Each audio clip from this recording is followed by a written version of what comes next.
This is exercise 29.2.2a, the coordinate approach to setting the viewpoint. I'm in the VPoint practice drawing file in the Steps Lesson 29 folder. Before I begin, let me welcome you to Z-Space, the thrilling world of three-dimensional AutoCAD. And I'd also like to point out the importance of reading through the material in lessons 29 and 30. There are several ways to manipulate a three-dimensional model, and you really need to be familiar with all of them. Okay, we'll start today with the VPoint command. The easiest approach to entering it is simply to type VP.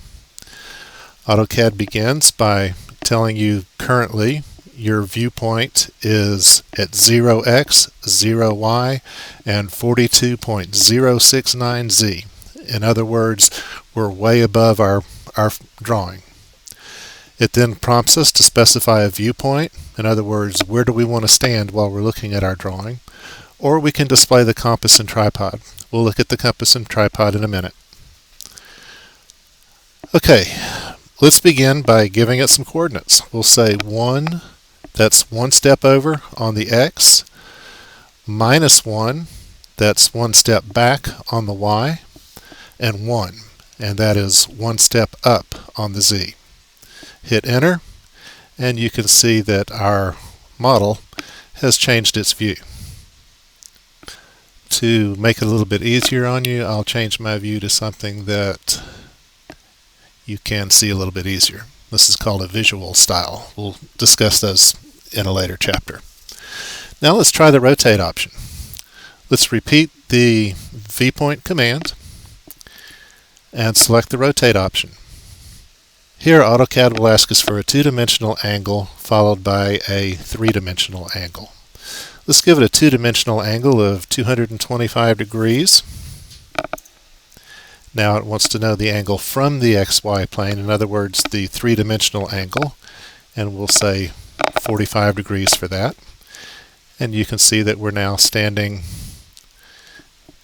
look at your view cube, you're now standing to the left of front and above the model. Okay, let's repeat the VPoint command. And let's do something different. Let's set it at 0, minus 1, 0. Now what this is telling it is that I want to be on the x-axis, I want to be a step back on the y-axis, and I want to be on the z-axis. This essentially is an elevation view. Okay, when you're in this drawing, take a little bit of time to experiment. Let's take a look at that VPoint compass. There's a drawing in chapter 29. It's figure 29009, which gives you some understanding of exactly what the compass is. Let's enter the VPoint command and hit enter to display the compass and the tripod. Of course, this is your tripod, the part with the XYZ. In the upper corner, you have the compass. Alright, on the compass, this 0 in the very middle, where the crosshairs cross, that's the North Pole. The first circle is the equator. The outer circle is the South Pole. In this quadrant, you are in the plus x and minus x. In this quadrant, you're in the plus x, plus y, plus z. Here, of course, you're south of the equator, so you are in the plus x, plus y, minus z.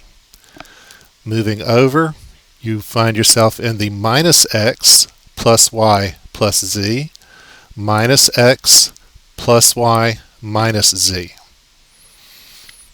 Again, we're still in the negative x, and now we're in the negative y. But we're still in the positive z because we're above the equator. Here we find ourselves in the minus x, minus y, minus z zone. Here we are right of the center, so we're in the plus x, but we're south of the center, so we're in the minus y, and we're within the equator, so we are in a plus z. Out here, of course, you have plus x, minus y, and minus z. All of this tells you something about where you want to stand when you view your model. Let's pick a point in here. We want to see our model in the plus X in here. We'll go to the plus X, plus Y, and plus Z area. I click once with my left mouse button. Notice that I'm now above and to the right of the back. The plus X, plus Y. In fact, let me move this out of our way, you can see on the UCS icon that we are plus X, plus Y, and plus Z.